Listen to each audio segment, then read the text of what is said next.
In 1849, a missionary doctor in the Holy Land wrote in his journal about an old farmer who had healed a gangrenous wound, the kind that killed soldiers, using nothing but a paste of crushed figs and a branch from a plant growing wild along his fence line. No pharmacy, no hospital, just two plants that are mentioned by name in the pages of the Bible.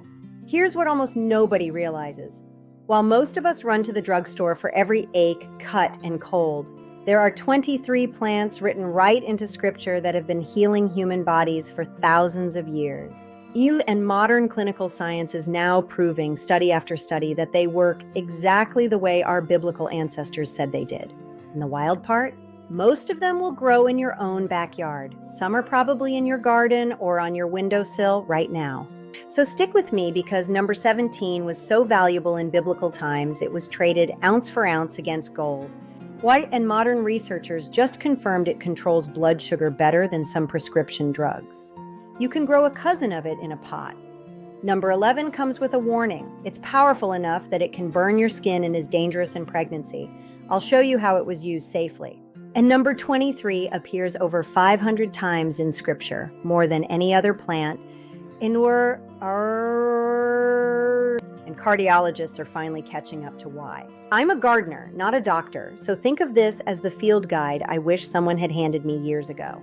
We're going to rank these from remarkable all the way to absolutely miraculous, and I'll tell you exactly how to grow each one in a U.S. garden. Let's get into it. These first 5 are the gateway plants. Cheap, forgiving, and every one of them is mentioned in Scripture. If you do nothing else after this video, grow these. We start with the plant most people only know from a sunburn bottle. But aloe has one of the most profound mentions in all of Scripture. In John 19:39, Nicodemus brings about 75 pounds of myrrh and aloe to prepare Jesus' body for burial. 75 pounds. That wasn't casual. That was royal treatment. The Egyptians called aloe the plant of immortality. Cleopatra used it daily. It shows up in medical texts going back 4,000 years. Modern science caught up dramatically. Clinical trials show aloe gel speeds the healing of burns and wounds, calms inflammation, and soothes the digestive tract. The gel holds over 75 active compounds. Grow it yourself. Aloe is almost impossible to kill. Bright window, water only when the soil is bone dry, and it'll throw off pups you can replant forever.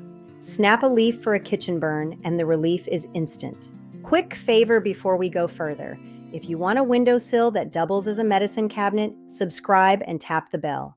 I post a new biblical garden video every week. Okay, number 2. Jesus mentions mint in Matthew 23:23, calling out the Pharisees for tithing it. Catch that, mint was valuable enough to tithe to the temple. In the ancient world, mint was medicine. Clinical studies today show peppermint oil eases irritable bowel syndrome, calms nausea, and the menthol opens congested airways. Mint tea after a heavy meal is one of the oldest digestive remedies on earth.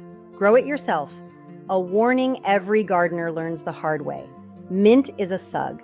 Plant it in a buried pot or a contained bed, or it will take your whole garden. One plant gives you tea all summer.